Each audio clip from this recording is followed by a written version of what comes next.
I always was a very bad sailor. And when I went out to Green Island on the Great Barrier Reef in Australia, it was so beautiful and the weather was so beautiful, I decided not to go back as I'd been scheduled to, but to stay the night. The following day I had a lecture in Sydney, and I had to be back that day. But at least I thought, well, this one day of rest here will be perfect. It was. But the next day was absolutely vile. The weather was very, very bad. The ocean was very high, and I had no choice but to go back. And being a bad sailor, I thought I may get back alive, but I don't know how I'm going to lecture after I get back. And I remembered all the times I'd been ill on ships before when I was a child, because the way we would cross the Atlantic in those days was by ship. And I remembered that every time the prow of the boat would go up, I would mentally try to pull it down, and every time it went down, I'd try to mentally pull it up. And I thought, well, that's what I was doing wrong. Instead of trying to make it do something other than it's doing, let me just say yes to what it is doing.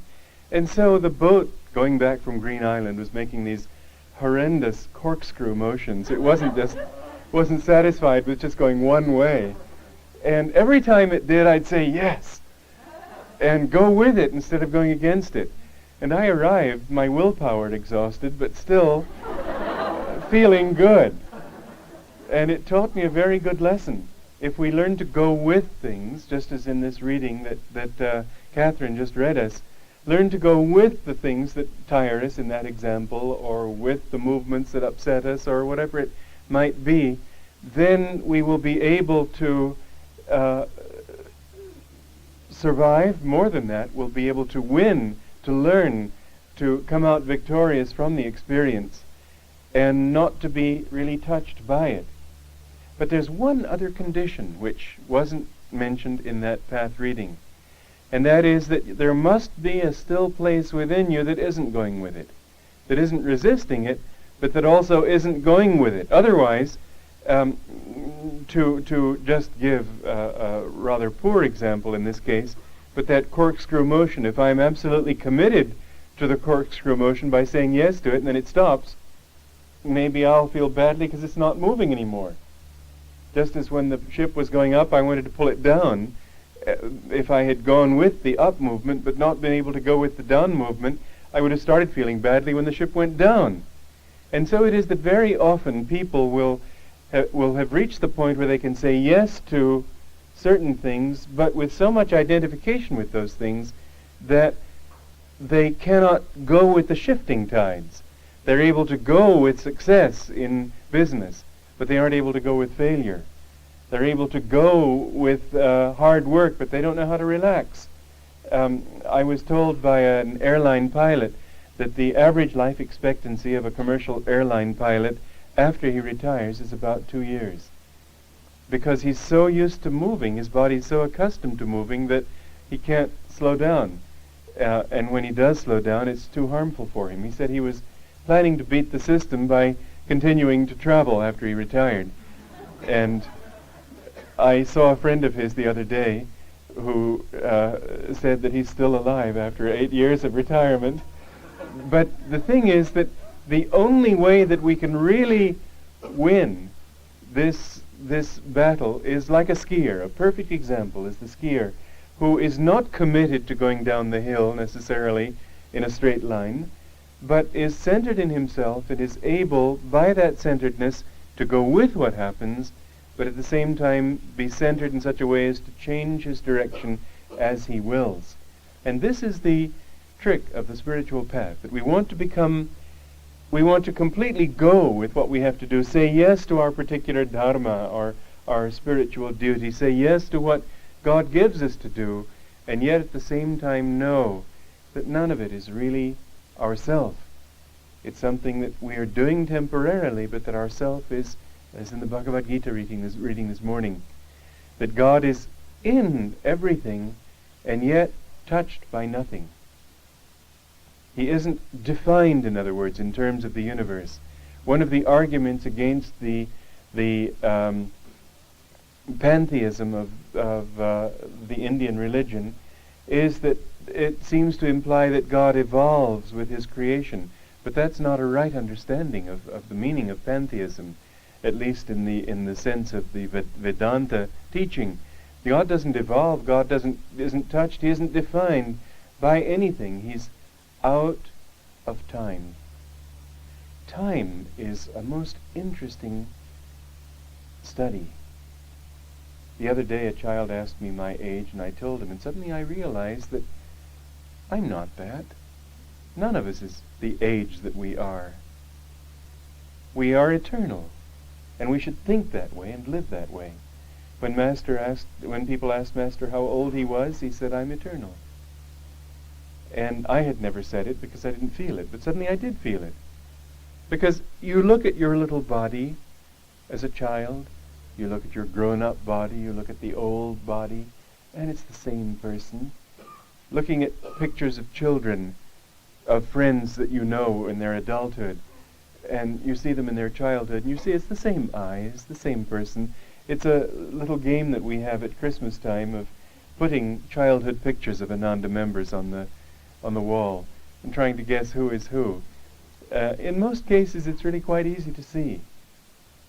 In writing the path, I noticed also that as my mind sort of sank down into the child and the episodes that took place in my childhood, I realized it was the same old fellow, just a different body. And people, as they grow older, they don't necessarily grow that much older, really spiritually. We make a mistake when we identify ourselves too much with our body, our circumstances, our actions, our outward directions. A very interesting experience, which I've shared with many of you, was 2 or 3 months ago when my father died. And my mother phoned me, and I was lying in bed, and after I heard that he'd died, I sort of mentally tuned into him, and I could feel his consciousness. It was a very interesting experience because we hadn't been that close. He was very dogmatic in his scientific approach. He had no interest in talking about the whys of things, the deeper meaning of things, the philosophy of things. He just, any time I would say anything like that, he'd sort of put it down. I had a lot of respect for him. He was a fine person.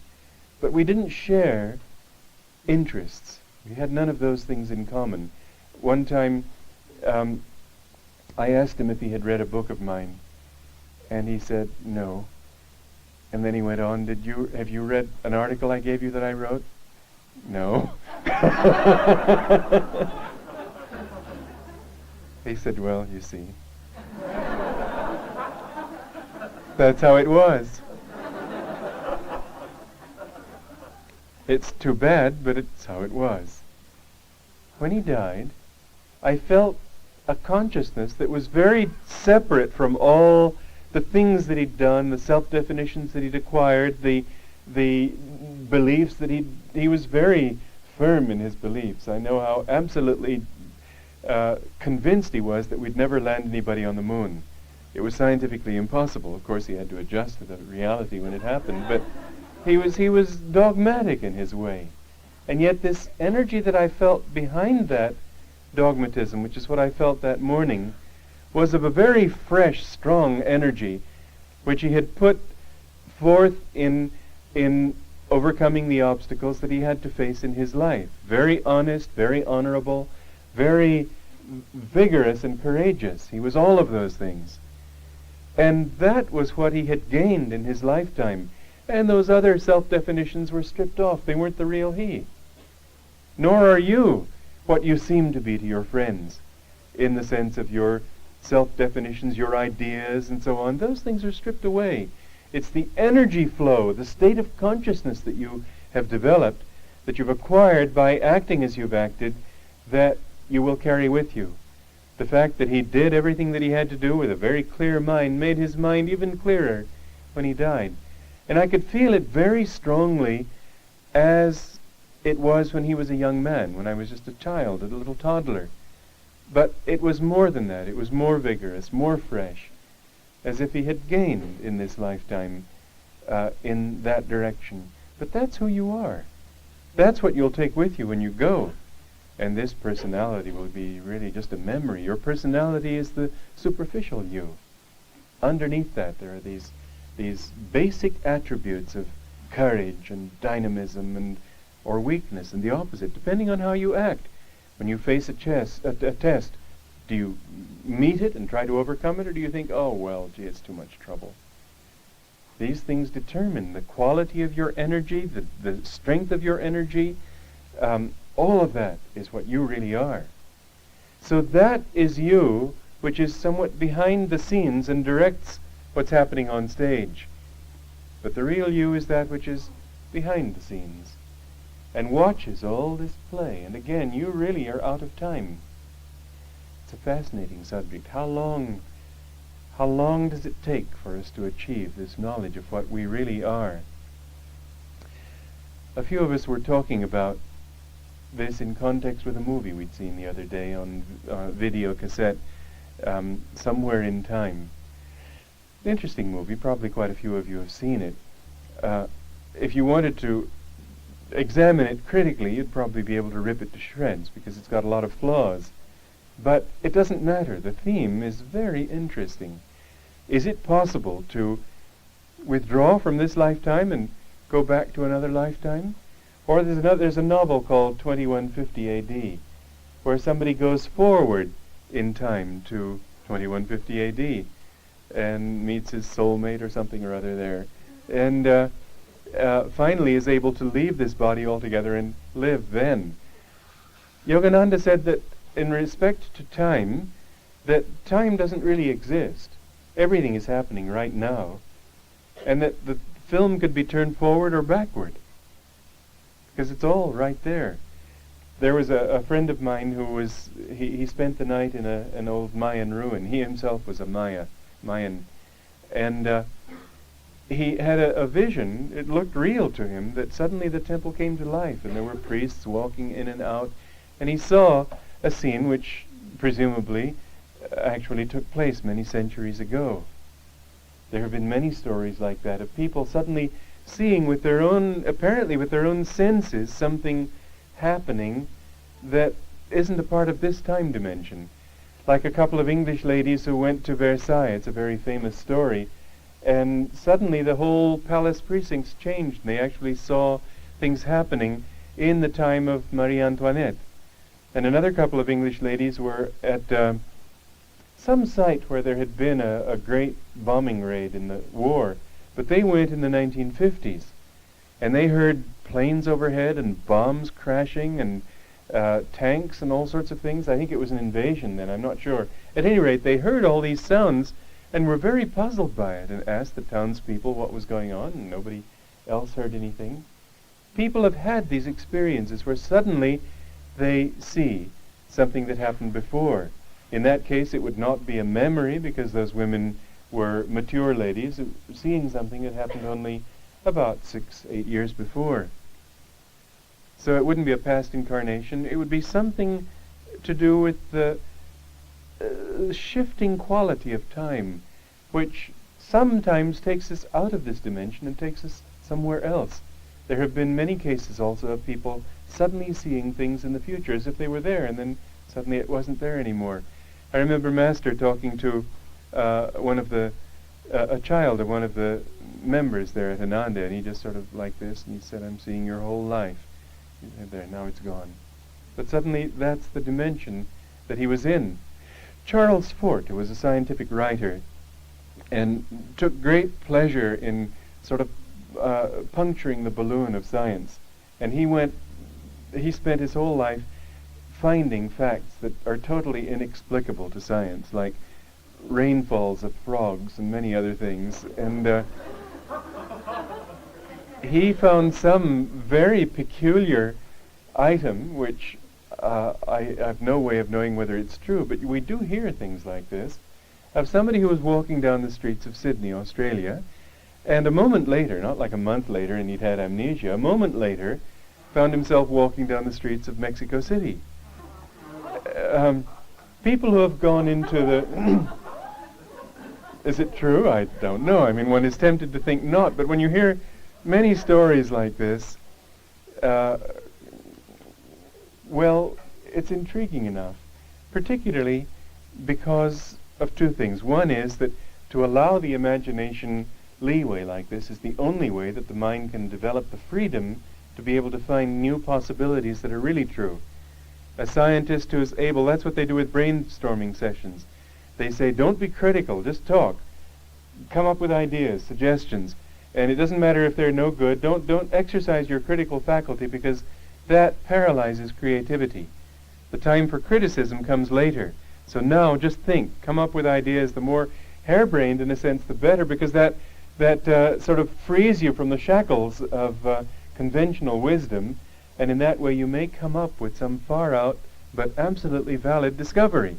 Later on you can sift through it critically and say, well, that obviously wouldn't work, but sometimes there's a real pearl there. Well, that is the way the creative faculty works. And so to entertain the possibility of the absurd is a necessary step on the path toward finding truth. But beyond that, it's quite possible. There is a lot of evidence that people have in some way stepped out of time, stepped out of space, and adjusted to a new one. Stories of the Bermuda Triangle seem to indicate things like that too. Whatever the case, I'm not now trying to suggest that you look for the chance to be in Sydney, Australia in the next minute, or find some way of sending yourself backwards or forwards in time. What I'm really trying to do is, like the brainstorming, open your minds to something that could really help you to grow spiritually right here and right now. The recognition that time doesn't exist as it seems to, and that time isn't a long process or a short process as it seems to be. In fact, even the experience of travel can very quickly disorient one's normal sense of time. I went to Europe just a few weeks ago, and in a matter of a few days it seemed, in one sense, as if I'd been there months, and in another sense as if I'd hardly arrived. And that lasted during the time that I was traveling around, and when I came back, the same thing happened. It seemed on the one hand I'd been here months, and I realized it was only 3 days. On the other hand, it seemed as if I hadn't really got back yet. The time sense becomes distorted, and particularly it becomes distorted by movement. In fact, we could say that time is movement. If you were to imagine no movement at all, let's say that there is a single planet in space and nothing else anywhere in the universe, and for the sake of clarity in our visualization, there's nothing on this planet. It's just a dead world like the moon. You wouldn't be able to tell if the planet is moving or not. You wouldn't be able to tell if it's turning or going forwards or backwards or anything. There would be nothing that it was going in relation to. And so there would be no time, because there was no movement. And now imagine one other body, let's say a moon and an earth. And then suddenly you find that as the earth comes up over the horizon and goes down on the other side, or let's say that we're on the earth now, because we can imagine movement later on the earth. So the moon comes up and goes down. Well, something's happening, and it's creating time. Because here the moon was temporarily, and then it's over there, and then it's gone. But we wouldn't have any way of knowing whether it was, we wouldn't even have words for it, but if we had them, we wouldn't be able to apply them, whether it was a minute or a billion years. There would be nothing to tell you how long that moon took to go across the sky. But then let's introduce other movements, your own heartbeat, your own thoughts, your own breath, your own movements, the movement of the wind on the grasses, the movement of the surf coming up on the shore, the movement of birds flying from one tree to another, and a bee pausing at a flower and then going into another flower. And then you'd begin to see within all these movements that there was some way of sort of averaging them out. And it takes me so long to walk from here to there. It takes my heart so long to beat twice. It takes me so long to breathe a certain number of times. And so bit by bit you would average this all out so that you'd be able to talk in terms of short periods of time and long periods of time. But if you are out of all of this, looking at the universe from outside and not touched by it, you would have the same sense that nothing's really happening. there are all these little things, this thing going from here to there, but it's not really happening. It's just the same basic ingredients just being rearranged, like a deck of cards. No matter how you shuffle them, it's the same old cards. And so you would have this sense of there not being any time. If we can develop that kind of timelessness, then we will find that it doesn't take us a long time to do what we want to do in anything, and particularly in seeking God. We think of time in terms also, and of our own evolution, in terms of things to accomplish, things to do. People often ask me, what is my dharma? What is my duty? What does God want me to do? What should I do? And the answer to that question is, putting it in the thought of what does God want me to do, that God really couldn't care less. It doesn't matter so much what you do. It isn't as if the universe were waiting with bated breath for you to start the apprentice program.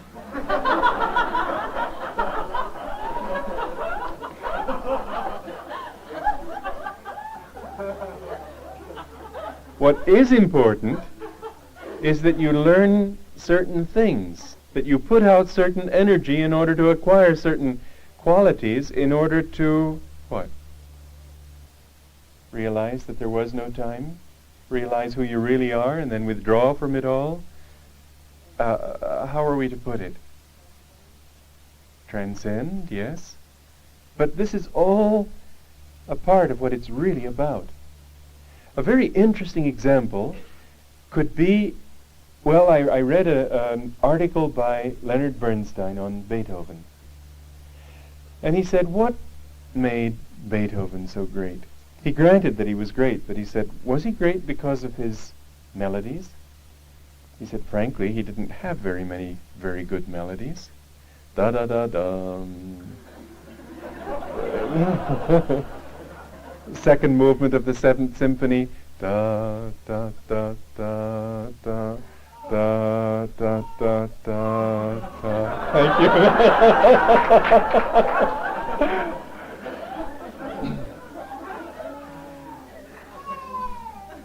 Another question, he said, what about his rhythms?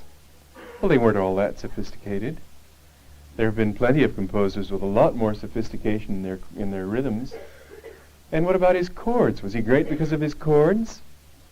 Basically, all he did was the usual tonic, dominant, and subdominant. Not all that, variations on the same theme, but he certainly didn't go into far-out chordings and so on. It was, you can't think of him as great that way. And so the person in this imaginary conversation with whom he was asking, why was Beethoven great, said, well, listen, what made him great then? And so Leonard Bernstein said, what made him great was that every single note was the note that it had to be. That was a very interesting comment, that there was the inevitability of rightness in everything that he did, that everything went from one to its inevitable consequence, and after a symphony, after a Beethoven piece, you sit back and you say, that was just right. You feel satisfied. And then you listen to Mahler, who was a very good composer too, but listen to his first symphony, for example. Suddenly, out of the blue, for absolutely no reason at all, there are these horn, sort of hunter's horns. And then he comes in with something else, and it looks as if he's just sort of thinking, well, now I think I'll have some horns. And it doesn't fit. It's very nice, you adjust, now you finally get into the thought that now there are horns, and you go along with them.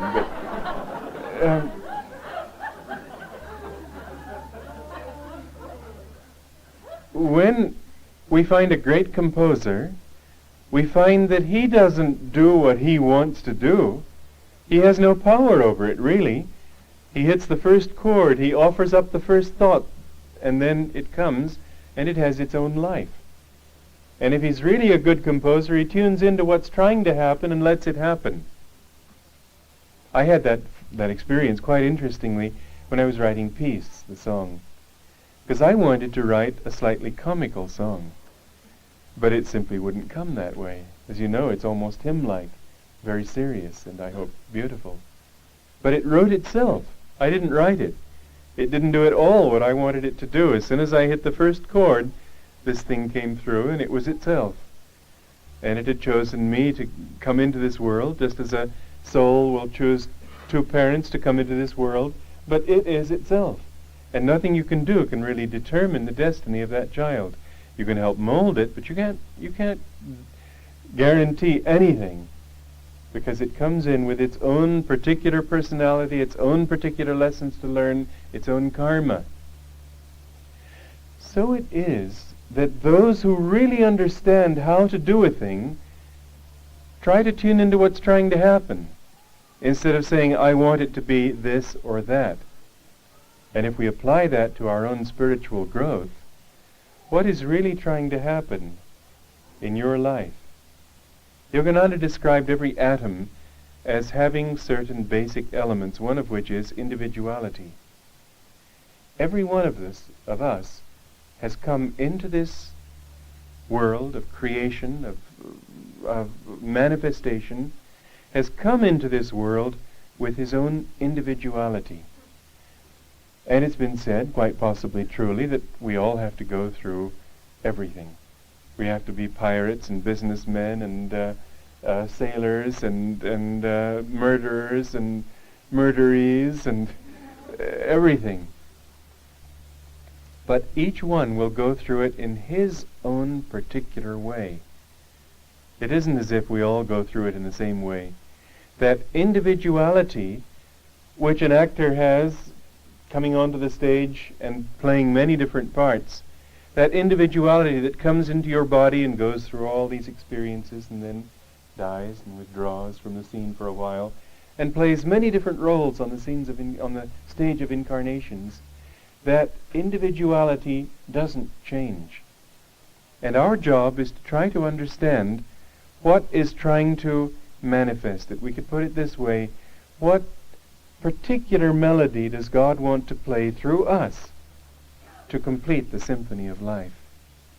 Because through each one of us he has a different melody to play. And if we play it really in tune, and the only way to do that is to allow it to happen. And the difficulty in allowing it to happen is that we can't allow it in a passive way. A composer just doesn't sit there and then automatic writing happens. He has to attune himself, he has to want to do it, he has to try to feel the inspiration and go with it and add his energy to it, and then it happens. A Mozart symphony will be very different from a Mahler symphony or a Beethoven symphony, because that whatever is trying to happen will have to happen in a Mozartian way if it's Mozart writing it. Like the sunlight coming through the stained glass, the colors of stained glass in a stained glass window in a cathedral. But each one of us, if we're to really understand who we are, has to understand how to withdraw from time and to realize what it is that is trying to happen. It's not a question of time at all. You could make it happen right now. Not a question of having to work things out over a long period of time. If you really could attune yourself to it, these are the things that have to happen to you. This is the melody that you have to learn to say. This is the particular kind of expression you have to make in your lifetime. And how about looking into the future and seeing what it is? How are saints able to do it? How are people able to prophesy? How is it possible that I found a book that supposedly was written thousands of years ago, at any rate was written long ago, long before I came on that scene at least, and it gave my name, and it gave what I was doing, and it gave what I would do the following month, which seemed absolutely impossible, but happened. How did somebody living ages ago know that this Kriyananda would be living now?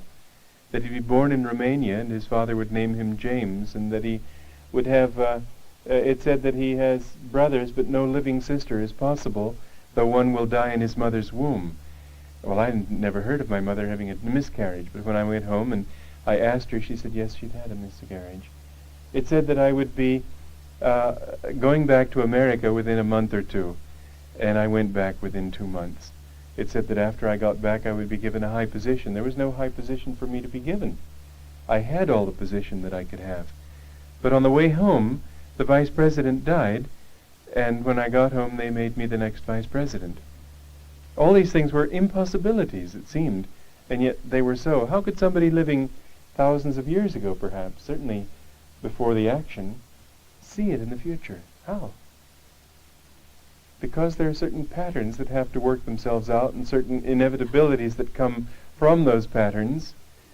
The thoughts that we have aren't all that different. It's sort of like being on a road, and here's a little cul-de-sac. But you're still, the real travel is on that road. And the cul-de-sac will still be sort of an expression of that kind of energy that is a part of the neighborhood, the road, the main stream of traffic, etc. So it is that, in a sense, you could say that you're predictable, because any kind of detour that you make, and we make millions of them, will still be consistent with this overall pattern that you're trying to work out. It's just a delaying tactic. Within that pattern, this is how you'll behave. And it will continue to happen until finally you see your way clear to enter that mainstream and make it happen. The real time that you're involved in is not a sequence of thousands, millions, whatever number of years.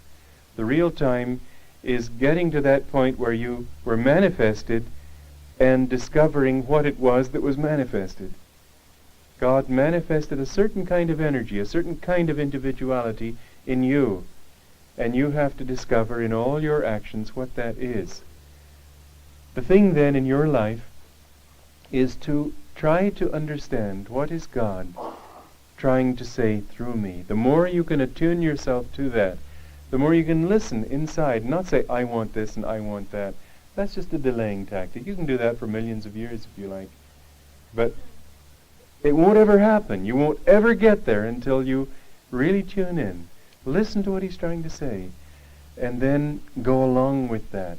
You can't do it passively, but to go along with it, to add your energies to that, and it can happen very quickly then.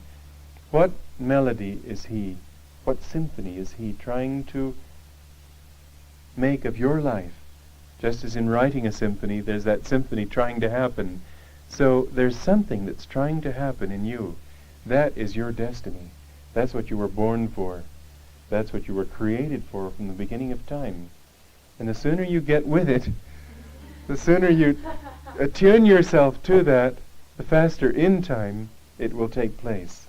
Don't think in terms of time. There was one woman who had been an atheist all her life. When she was 80, she met Master and was completely convinced and gave her whole energy to the spiritual life. She would play a recording of God, God, God on the record player, and she would meditate all the time. She would have little orange flowers in her vase to remind her of Master's orange robe, so she'd be in tune with him. Everything she could do, she was just constantly tuning herself to the essence of spirituality that he'd come to bring her.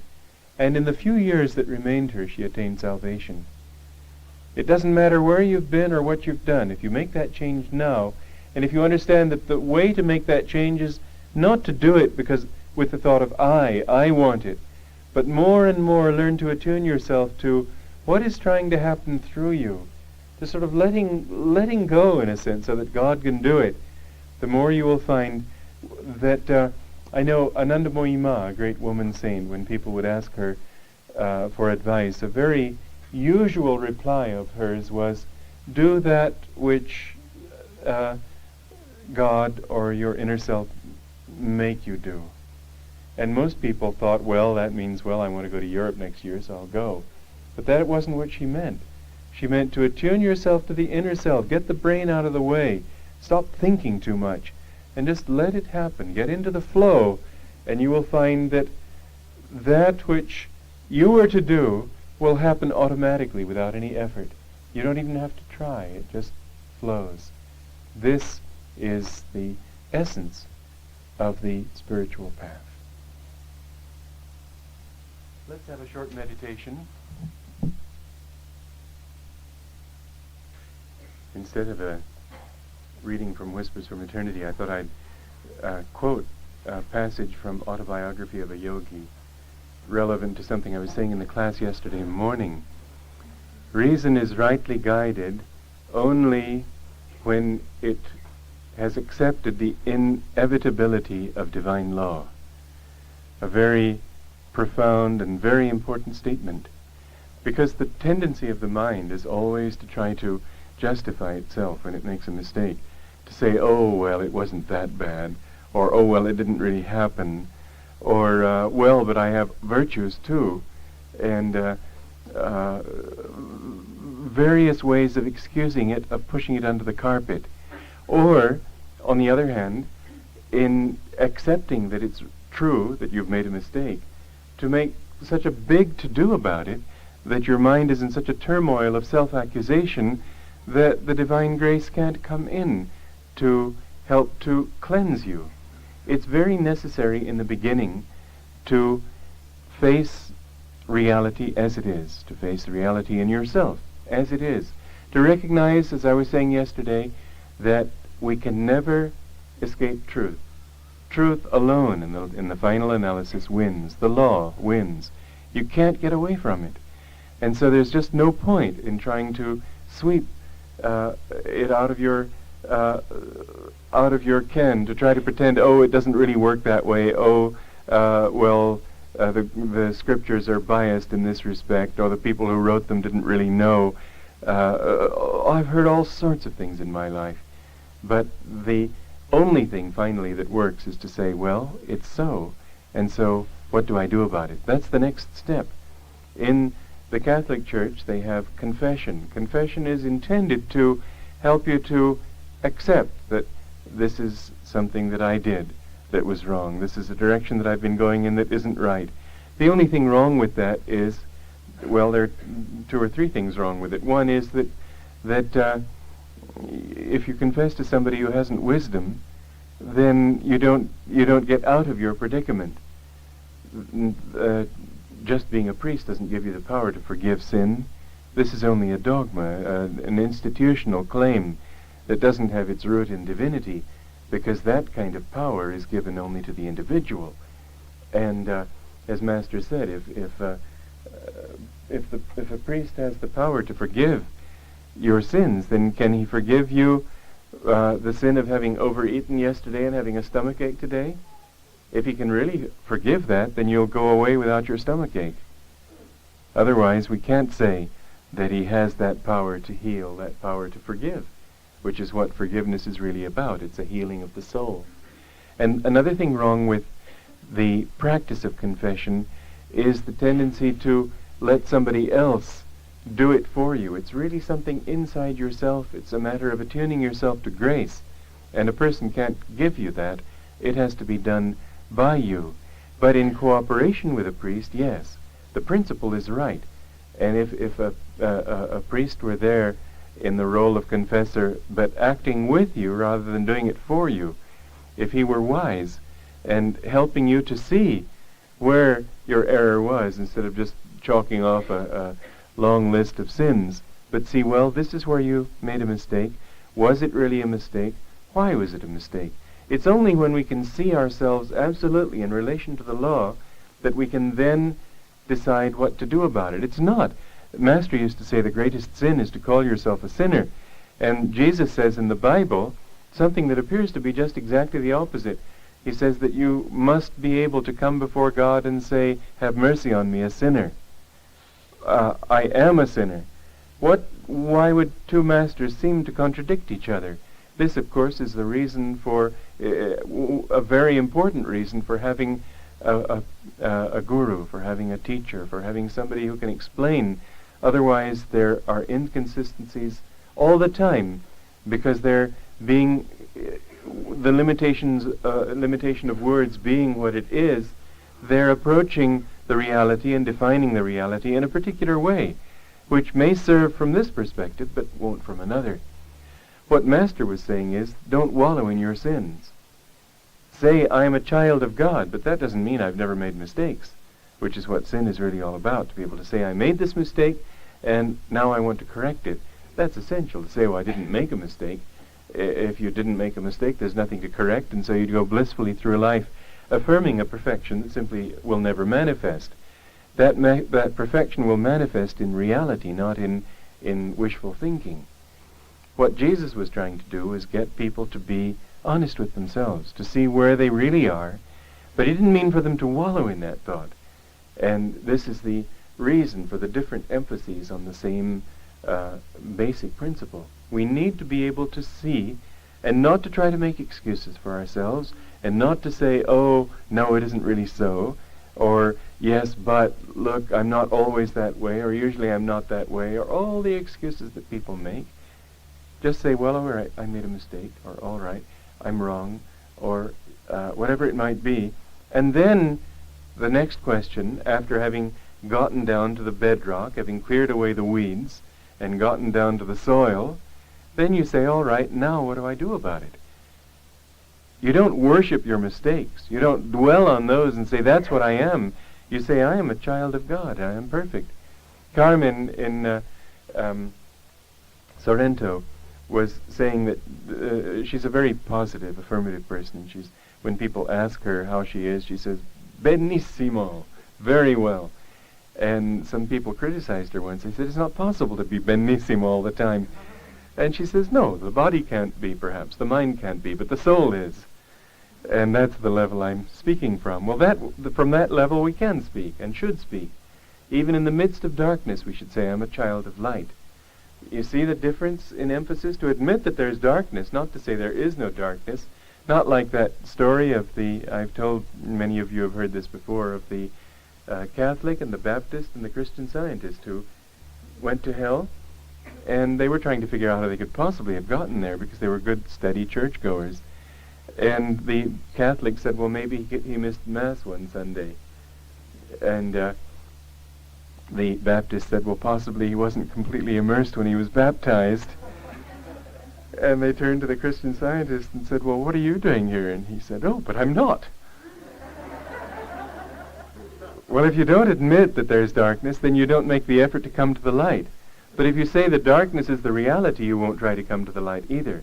So you see, we have to see what is there, and then affirm the deeper reality, knowing that it's an eternal reality as opposed to a relative but present reality, and then with that affirmation try to attune ourselves to that deeper reality and dispel these fogs of darkness. And so, not to say you're a sinner is right, but not to say I've never made a mistake or I've never sinned is wrong. To say that this is not I, this is not what I really am. The role of a confessor should be to help you to see where you really are, see where it is in the scale of true values, that is to say, not social values, but where you are in relation to where you want to go. And then the next thing is not to dwell in that and say, oh, because the first thought when people come face to face with themselves is, oh my God. Rather, school your mind to congratulate yourself when you find yourself, when you catch yourself out, when you catch yourself having made a mistake, because very few people can. When you can finally see, oh, I did blow it, didn't I, and admit it, then be glad that you've seen it, because that's the first step. The first step toward a solution is to understand the problem.